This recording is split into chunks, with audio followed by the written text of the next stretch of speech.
गुरुर्ब्रह्मा गुरुविष्णु गुरुदेवो महेश्वर गुरु साक्षात् परब्रह्म तस्मै श्री गुरवे नमः। श्रीराजयोगी गुरुशिष्यं निजानन्ददीक्षितं गुडिश नरसिंह योगिनामांकितं गुरुते नमो नमः। నన్ను అలంకరించిన పెద్దలకు మా అమ్మ మీనకమ్మ గారికి, మా అన్నగారు సురేశయ్య గారికి, మరి అలాగనే మా అమ్మదన్న గారు సామన్న గారికి మా పాద వందనాలని తెలియజేస్తున్నాము. మరి వచ్చిన భక్తాదులకు కూడా నా పాద వందనములని తెలియజేస్తూ మీరందరూ సహకరించాలా, ఏమన్నా తప్పునుంటూ కూడా సరిచేయాలని తెలియజేస్తున్నాం. మరి గురుబోధ వచ్చి ఏం చేస్తున్నాం మనము? ఇప్పుడు గట్టిగా చెప్పవలసిందే, ఎవరు చేస్తే వానికి వస్తుందమ్మా, చేసిన దొరికామ్మా అనుకున్నాడమ్మా, బోధని ఎన్నుకున్నాడమ్మా. పొల్లు మాటలు కాదు ఇవి. ఎవరైతే నిందిస్తున్నారో ఈ సత్యమైన మాట మన అసిరుడయ్య గారు ధన్యవాదాలు మాకు తెలియకుండా అందిస్తున్నారు. కాబట్టి చేసినోని అనుకుంటే అనిష్టాలు మీకే, మనకి ఏం కాదు. మరి ప్రతి ఒక్కరూ భక్తాదులు కూడా సహకరించి చేస్తే బాగుంటుందని తెలియజేస్తున్నాము.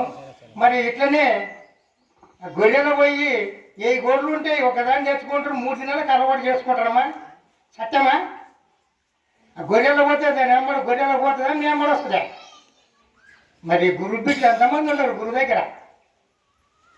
చెప్పరు గట్టిగా. ఇప్పుడు గొర్రె పిల్ల కదా అది. అవతల మాదికేళ్ళు కోడిని తెచ్చుకుంటే కూడా లేచిపోదు. అది 3 దినాలే చాలు దానికి. నోరు లేని పక్షులు, జీవు 84 లక్షల జీవరాశాసుడు. ఇవి మామూలు మనగాడట మంగాలు పెద్దనికే. గురువు సన్నిధి చేరినాక ఎట్లా ఉండాలి వాడు? మూటైనా మొద్దులాగా ఉండాలి. ఒడ్లో బాసికెక్కినా నున్నగొస్తుంది మొద్దు. వీడు కూడా అట్లనే అవుతాడు గురువుని నమ్మితే. అవుతాడు. నమ్మకమే మహా గొప్పది. అనుకున్నాం గొప్పది కాదు, సేవ చేసేప్పుడు గొప్పది కాదు, నమ్మకము.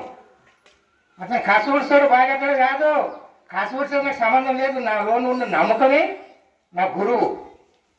మరి ఆయన ఫస్ట్ నా ఇంటికి వచ్చాడు కాబట్టి గురువు అంటే ఏం కూడా అర్థం తెలియదు. నా ఎంత కలుగానోడు లేడు, నా ఎంత చెడు కర్మ చేసిపోతే ఎవరు లేడు. ఈ పొద్దుకైతే మా ఊర్లో ఎవరన్నా నింపుకోండి, నన్ను చూసి పక్కకు పోతుండే. ఈయనేమో ఎక్కడ మురిన కొట్టుకొచ్చా కదపా. మరి ఒక క్యాన్ పెట్టుకుంటే ఎవడన్నా వస్తే మళ్ళీ ఇంకో క్యాన్ తెప్పించుకుంటుంది. నా పిల్లలకు పూజ చేయలే, నేను కలగాలి. మరి ఈ పొద్దు నా పిల్ల తల్లి అయిపోద్యంలో ఉన్నాడు నా గురు సన్నిధి చేయడానికి. అది నమ్ముకొని గురునడక నడుచుకొని ఆ గొర్రె కంటే కోడి కంటే అగుడు లేకుండా నమ్ముకున్న వానికి ఇది సొమ్ము అవుతుంది, కానీ అనుకుంటూ ఉన్న సొమ్ము కాదు. ఇది వాక్యంతో నేను ముగిస్తున్నాను. జై శ్రీ సద్గురు బ్రహ్మరాజుకు జై.